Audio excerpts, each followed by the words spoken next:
welcome back to my YouTube channel. In this channel, I'm going to teach you class 11th Humanities all subject. So, in this video, I'm going to explain you chapter number 1 of Political Science, Constitution, Why and How. So, our next topic is how was Indian Constitution made? हमारा Indian Constitution जो है वो कैसे बना था? तो सबसे पहले हमें ये पता होना चाहिए कि इंडियन कॉन्स्टिट्यूशन को बनाया किसने था। तो हमारा इंडियन कॉन्स्टिट्यूशन जो है वो कॉन्स्टिट्यूंट असेंबली ने बनाया था बिटवीन दिसंबर 1946 टू नवंबर 1949। अब जो कॉन्स्टिट्यूंट असेंबली के मेंबर्स हैं वो कैसे चूज किए गए थे हम वो जानेंगे। So the constituent assembly, the members of constituent assembly were elected by indirect election by the members of provincial legislative assembly. Okay, अब आप इसमें ये पढ़ोगे, कैबिनेट मिशन के बारे में आप पढ़ोगे। तो कैबिनेट मिशन में क्या था? According to this plan 1:10 lakh के प्रपोर्शनल में जो मेंबर्स हैं कॉन्स्टिट्यूंट असेंबली के हर स्टेट से लिए जाएंगे। ठीक है, जितनी भी पॉपुलेशन होगी उस कंट्री की, उस स्टेट की। ओके, अब दो टाइप के स्टेट्स थे उस टाइम पे। एक वो जो कि ब्रिटिश रूल करती थी, ठीक है, ब्रिटिश ने रूल कर रखी थी, और दूसरा प्रिंसली स्टेट्स। ओके, तो ब्रिटिश रूल में जो कंट्रीज थी, जो स्टेट्स थे, उसमें से 292 मेंबर जो है वो इलेक्ट हुए थे कॉन्स्टिट्यूंट असेंबली में, और प्रिंसली स्टेट्स में से 93 सीट्स जो थी वो रखी गई थी। मिनिमम 93 सीट जो थी वो रखी गई थी प्रिंसली स्टेट्स के लिए इन कॉन्स्टिट्यूंट असेंबली। ओके, अब कैबिनेट मिशन में एक और चीज़ थी कि जो कॉन्स्टिट्यूंट असेंबली के मेंबर्स हैं वो सिर्फ एक कम्युनिटी से नहीं लिए जाएंगे। जो हमारी 3 मेन कम्युनिटीज़ होती है, मुस्लिम, सिख एंड जनरल, इन तीनों कम्युनिटीज से जो कॉन्स्टिट्यूंट असेंबली के मेंबर्स हैं उनको चूज किया गया था। ठीक है, एज वेल एज मेजॉरिटी जो है उनके साथ साथ माइनॉरिटीज पे भी ध्यान दिया गया था। मेजॉरिटीज तो थी ही थी मेंबर्स में कॉन्स्टिट्यूंट असेंबली की, साथ ही साथ माइनॉरिटीज के भी लोग जो थे वो कॉन्स्टिट्यूंट असेंबली के मेंबर्स थे। Now our next topic is composition of the constituent assembly. Constituent assembly कैसे कंपोज हुई थी?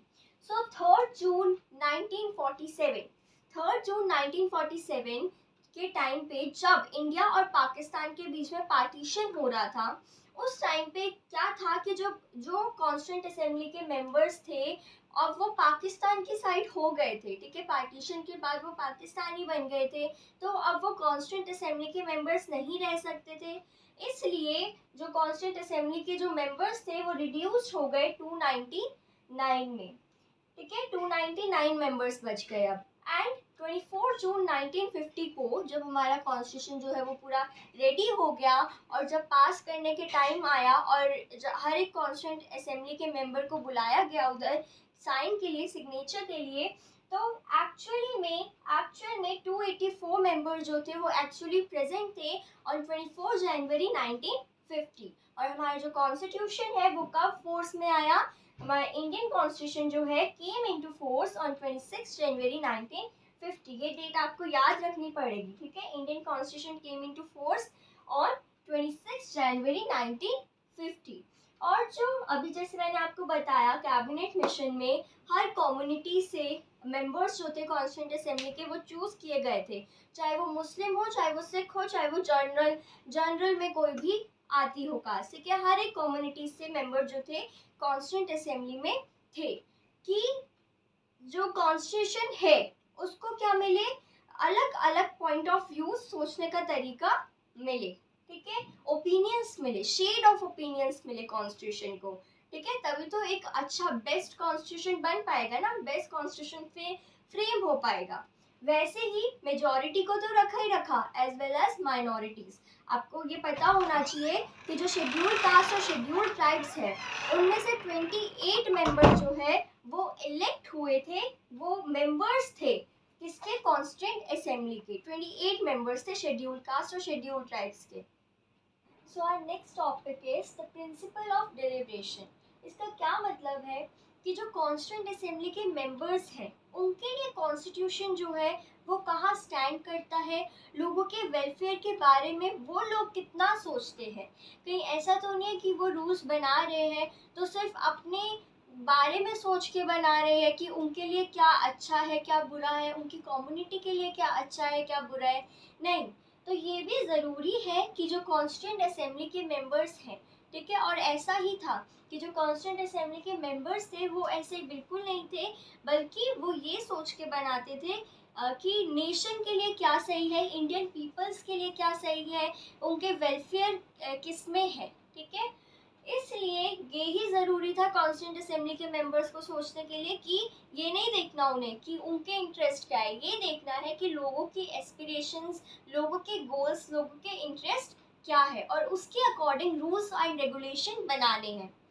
सो our next topic is procedures. Process क्या था, तो 8 मेजर कमिटीज जो थी कॉन्स्टिट्यूंट असेंबली की बनी थी, जिनमें से कुछ लोग जो है उन्हें चेयर्ड कर रहे थे। कौन कौन थे वो लोग? Jawaharlal Nehru, Rajendra Prasad, Sardar Patel and B R. अम्बेडकर। ये लोग जो है वो चेयर्ड कर रहे थे कमिटीज को, क्योंकि और इन चारों की, इन सबके जो पॉइंट ऑफ व्यूज थे, ओपिनियंस थे, एक दूसरे से बिल्कुल डाइवर्स थे, अलग अलग थे। तो ये सही था बल्कि, ठीक है, ये अच्छी चीज़ थी, क्योंकि जितने ज़्यादा आर्ग्यूमेंट्स होंगे उतना ही बेस्ट आउटकम निकल के आएगा, ठीक है, जिसमें सबकी जो आपसी सहमति होगी, ठीक है, और जो सबसे बेस्ट साथ में उसको रीज़न, क्योंकि हर एक रूल जो हमारे कॉन्स्टिट्यूशन में लिखा गया है, सारे नहीं बोल सकते पर ऑलमोस्ट रूल्स जो हमारे कॉन्स्टिट्यूशन में है उनके साथ साथ उनके रीजन भी दिए गए हैं कि अगर ये रूल है तो क्यों है, ठीक है, अगर राइट टू इक्वालिटी है तो क्यों है, कि कोई भी किसी को नीचा ना दिखा पाए, ठीक है, कोई भी सफर ना करे, राइट। उसके बाद जो असेंबली है वो कितने टाइम के लिए मिली, मैंने आपको बताया कब से शुरू हुआ, दिसंबर 1946 फिर स्टार्ट हुआ, फिर नवंबर 1949 तक चला हमारा कॉन्स्टिट्यूशन बनना, ठीक है। तो 2 years 11 months जो है, जो असेंबली है वो मिली एक दूसरे से, और उनके जो सेशंस थे, ठीक है, जो कॉन्स्टिट्यूंट असेंबली मिलती थी उनके जो सेशंस थे वो ओपन थे सारे प्रेस के लिए, और जो भी पब्लिक देखना चाहती है, जिनको इंटरेस्ट है जानने के लिए कि क्या रूल्स बन रहे हैं, कैसा कॉन्स्टिट्यूशन बन रहा है, वो भी आके देख सकते थे। ऐसा नहीं था कि छुप छुप के बन रहे सीक्रेटली, नो, सब देख सकते थे कॉन्स्टिट्यूंट असेंबली क्या ले रही है, क्या फैसले ले रही है, ठीक है। Now our next topic is inheritance of nationalist movement. जैसे कि मैंने आपको बताया कि जो इंडियन कॉन्स्टिट्यूशन थी वो one of the best constitution माना जाता है उनसे। क्यों? क्योंकि जो हमारा इंडियन कॉन्स्टिट्यूशन है वो नेशनलिस्ट मूवमेंट के बाद बना। अब कुछ कंट्रीज के जो कॉन्स्टिट्यूशन होते हैं उनको इतनी इम्पोर्टेंस नहीं दी जाती है। क्यों नहीं दी जाती? क्योंकि उनके जो कॉन्स्टिट्यूशन है वो या तो मिलिट्री लीडर्स ने बनाए हैं, या तो कुछ ऐसे लीडर्स ने बनाए हैं जो कि इतने ज़्यादा फेमस नहीं है, इतने ज़्यादा रिस्पेक्टेबल नहीं है, या लोगों के नोन में नहीं है, ठीक है, इसलिए उनके कॉन्स्टिट्यूशन को इतना महत्व नहीं दिया जाता, ठीक है। लेकिन हमारी जो इंडियन कॉन्स्टिट्यूशन है वो नेशनलिस्ट मूवमेंट के बाद बना, ठीक है, इसलिए ये इतना इफेक्टिव है। और जो हमारा साथ ही साथ हमारा इंडियन कॉन्स्टिट्यूशन जो है वो दूसरे कंट्रीज के कॉन्स्टिट्यूशन से कुछ आइडियाज जो है हमने बोरो करे हैं, कॉपी नहीं करा।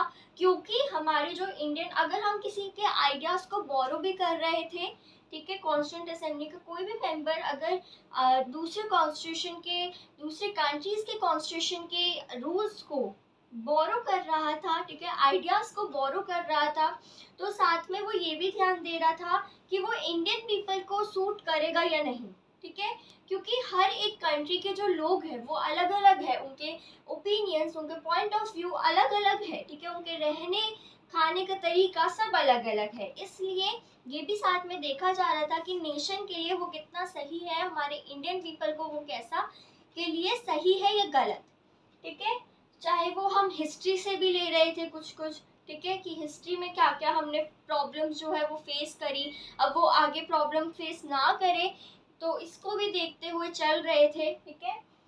Next topic is last topic of the chapter, institutional arrangements.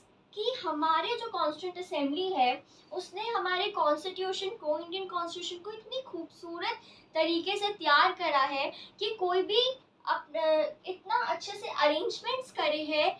For example monopoly of power किसी को नहीं दी है, ठीक है, कोई भी रूल नहीं कर सकता, ठीक है, सब जो है मोनोपोली ऑफ पावर किसी को नहीं मिल सकती या कोई भी गलत नहीं कर सकता, क्योंकि हमारे यहाँ एग्जीक्यूटिव, लेजिस्लेचर, जुडिशरी है, ठीक है, जो कि इन सब चीज़ों का ध्यान रखते हैं। और अगर उनमें से कोई गलत करना चाहे तो एक की नज़र, अगर एक गलत करना चाहे तो दूसरे की नज़र उस पर होती है कि वो गलत नहीं कर पाता है, ठीक है।